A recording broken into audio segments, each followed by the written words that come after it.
નમસ્કાર, એશિયાના સૌથી જૂના અખબાર મુંબઈ સમાચારના ડિજિટલ પ્લેટફોર્મ પર આપનું સ્વાગત છે અને હું છું જીગર પંડ્યા। નજર કરીશું મહત્વના સમાચાર ઉપર। બીજેડ કૌભાંડના માસ્ટર માઇન્ડ ભૂપેન્દ્ર ઝાલાની મહેસાણા જિલ્લામાંથી ધરપકડ કરવામાં આવી છે। સીઆઈડી ક્રાઇમે તેને ઝડપ્યો છે। હાલ સીઆઈડી ક્રાઇમ તેને મહેસાણાથી ગાંધીનગર લાવવા નીકળી ચૂકી છે। સૂત્રોના અનુસાર તેની ધરપકડ મહેસાણા જિલ્લાના વિસનગરથી કરવામાં આવી છે। સાબરકાંઠા, અરવલ્લી સહિતના ઉત્તર ગુજરાતના અનેક જિલ્લામાં તેની શોધખોળ કરાઈ હતી। છેલ્લા 1 મહિનાથી તે ફરાર હતો અને ઠેકાણા બદલી રહ્યો હતો। તેણે ધરપકડથી બચવા માટે આગોતરા જામીનની અરજી પણ કરી હતી, પણ કોર્ટે તે ફગાવી હતી। ડોક્ટર મનમોહન સિંહના નિધનથી રાષ્ટ્રપતિ, ઉપરાષ્ટ્રપતિ, વડાપ્રધાનથી લઈને વિપક્ષના નેતાઓએ શોક વ્યક્ત કર્યો છે।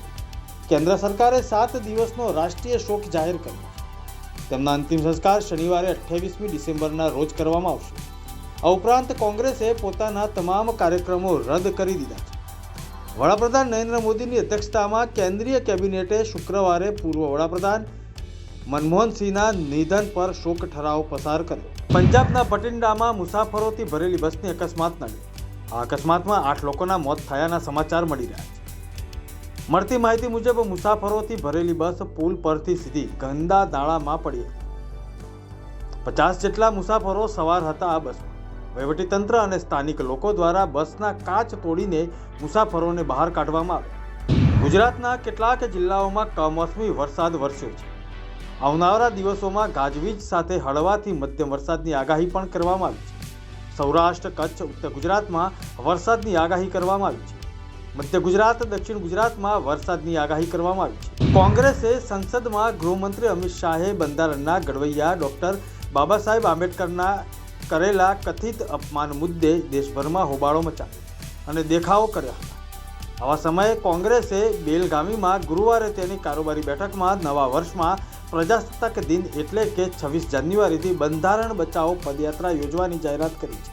આ પદયાત્રા 1 વર્ષ સુધી ચાલશે। દિલ્હી એનસીઆરમાં વહેલી સવારથી વરસાદ પડી રહ્યો છે। સતત વરસાદને કારણે બુરારી વિસ્તારમાં જળબંબાકારના દ્રશ્યો સામે આવ્યા, જેને કારણે લોકોને ભારે મુશ્કેલીનો સામનો પણ કરવો પડ્યો। શહેરમાં ઠંડીમાં વધારો જોવા મળી રહ્યો। કાશ્મીરના મોટાભાગના સ્થળોએ લઘુત્તમ તાપમાનમાં ઘટાડો જોવા મળી રહ્યો। ખીણમાં ભીષણ ઠંડી ચાલુ થઈ ચૂકી છે। અનેક જગ્યાએ જળાશયો અને અનેક વિસ્તારોમાં પાણીની પાઇપલાઇન જામી ચૂકી છે। ઉત્તર ભારત પણ ભીષણ શીતલહેરની ચપેટમાં આવી ચૂકી છે। યાત્રીઓ શ્રીનગર અને શિમલા જેવા સ્થળોએ વ્હાઇટ ક્રિસમસ જોવાથી વંચિત રહ્યા છે। લદ્દાખના ન્યોમામાં લઘુત્તમ તાપમાન -20.3 ડિગ્રી જોવા મળ્યું। ઉત્તર પ્રદેશના અયોધ્યા સ્થિત રામ મંદિરમાં શ્રદ્ધાળુઓની ભારે ભીડ જોવા મળી।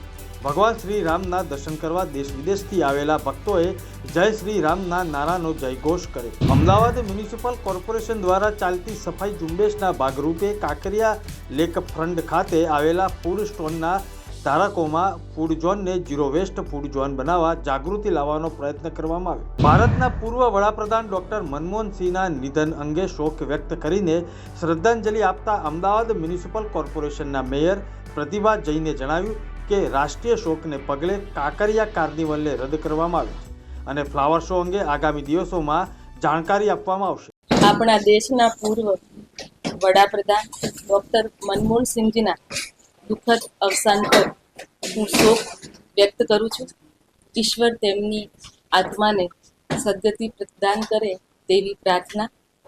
ભારતવાસીઓ તેમના રાષ્ટ્ર માટેના યોગદાનને હંમેશા યાદ રાખશે। મારી વિનમ્ર શ્રદ્ધાંજલિ અર્પણ કરું છું। આ દુઃખદ અવસાન થયું છે, એના લીધે જે કાંકરિયા કાર્નિવલ છે એ સંપૂર્ણપણે રદ કરવામાં આવે છે। રાષ્ટ્રીય શોક જાહેર થયો છે। ફ્લાવર શોનું જે દર વર્ષે યોજાતા ફ્લાવર શો માટે જે નવી તારીખ નક્કી કરીને શોકની અવધિ પૂર્ણ થયા બાદ જાણ કરવામાં આવશે અને અમારી ટીમ દ્વારા આ અંગેની તમામ માહિતી સમયસર ઉપલબ્ધ કરાવવામાં આવશે। જે કાંકરિયામાં અત્યારે જે નિઃશુલ્ક પ્રવેશની જે વ્યવસ્થા હતી એ 31 તારીખ સુધી એજીટે રાખવામાં આવશે। આ હતા અત્યાર સુધીના મહત્વના સમાચાર। વધુ સમાચારની અપડેટ માટે જોતા રહો મુંબઈ સમાચારની ડિજિટલ પ્લેટફોર્મ। નમસ્કાર।